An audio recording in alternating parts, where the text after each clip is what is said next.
The Economic and Financial Crimes Commission has traced at least 17 properties to the Accountant General of the Federation, Ahmed Idris, the news has learnt. This is just as the Minister of Finance, Budget and National Planning, Zainab Ahmed, suspended Idris, who is currently being investigated for fraud to the tune of 80 billion naira. Hello and welcome back to Newsroom Nigeria. This is where we give you hot, fresh, and sizzling news all day long. If you haven't subscribed to this channel, please go ahead and subscribe to get juicy updates from us daily. Also, click on the like button. Most importantly, click on the notification bell so that you can get notified whenever we post. Without further ado, let's dive straight into the details of today's news. The Economic and Financial Crimes Commission has traced at least 17 properties to the Accountant General of the Federation, Ahmed Idris. The news has learnt. This is just as the Minister of Finance, Budget and National Planning, Zainab Ahmed, suspended Idris, who is currently being investigated for fraud to the tune of 80 billion naira. An official of the Efcc, who wished to remain anonymous, said the properties traced to Idris are located in Kano, Lagos, Abuja, Dubai, and London. He, however, said preliminary, preliminary investigations shows that the nation's chief accountant allegedly used proxies to buy some of these properties. The commission would therefore need to invite some of the proxies of the accountant general. The detective added that from all indications, these properties were purchased while Idris was in office and did not declare them before the Code of Conduct Bureau has stipulated by law.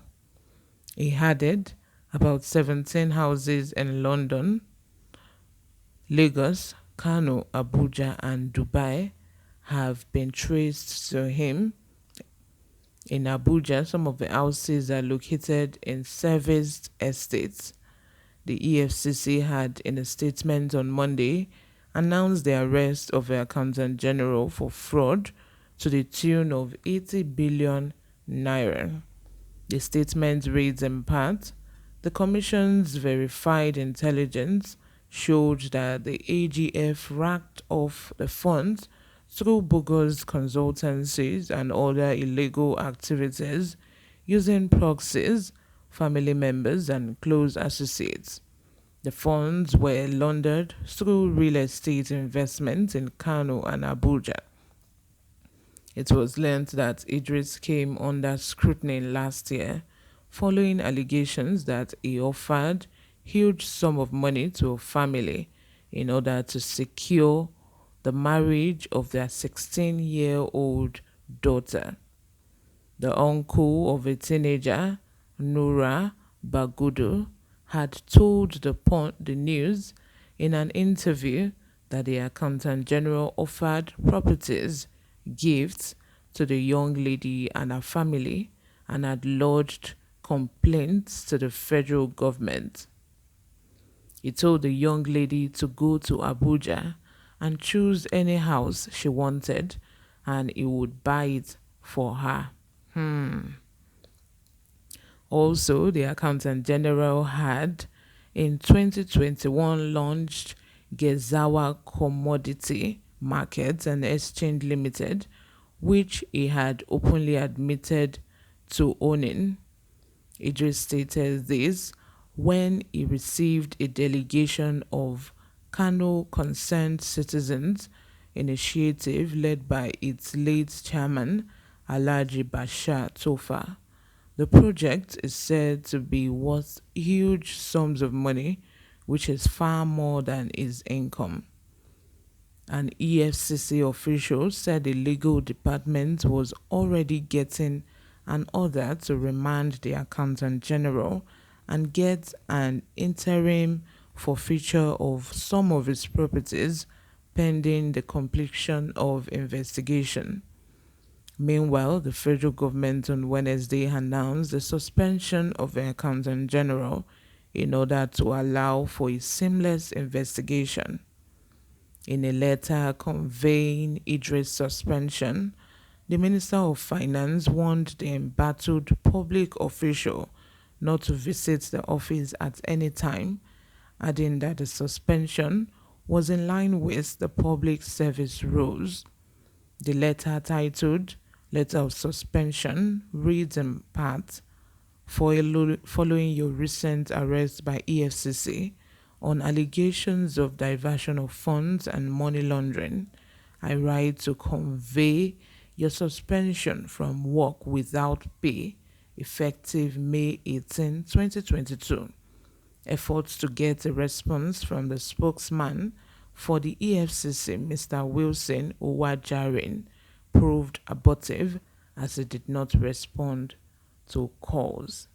Imagine that. Like, people are committing such atrocities in this Nigeria, in public office, for that matter, public office or older. This man has a lot of criminal offense on his record.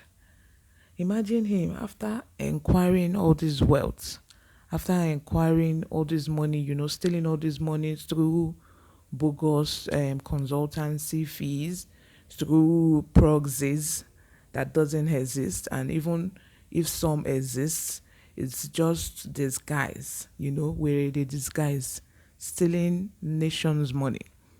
He still went on to pay a huge sum of money in order for him to be able to marry a 16-year-old bride, a 16-year-old girl. And he even promised heaven and earth, gave gifts and money, told the girl to go to Abuja and pick any house that she wishes. This said man has 17 houses, 17 properties in Lagos, London, Dubai, Abuja.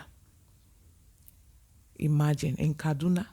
Hey, God, we Nigerians are suffering. This is why Nigeria can never move forward. This is why we are going to continue struggling with our leadership. This is why Nigeria will continue to borrow money. We are in the midst of surplus and we are suffering. Imagine 80 billion. We are not talking of million now. This is billion. People have graduated from stealing millions of naira to now stealing billions of naira. Imagine an accountant general of the federation. An accountant general of the federation. So it was through this bride he wanted to marry. The uncle of the bride actually reported him to the federal government. That was how the secret was leaked. If not, nobody will know till tomorrow. If not, because they wanted to marry the bride and they saw how he was spending money, lavishing the bride's family with money and gifts. The uncle had to go and report him to the federal government because they knew that this money that this man is spending is way above his income, is way above what he's actually earning as an accountant general. That was how federal government then took the matter up. Anyway, I shall be giving you updates on this matter, on the proceedings of this matter. If you want to get updates on this, please go ahead and subscribe if you're not. And if you're subscribed, may God bless you. I'll see you in my next video. Bye.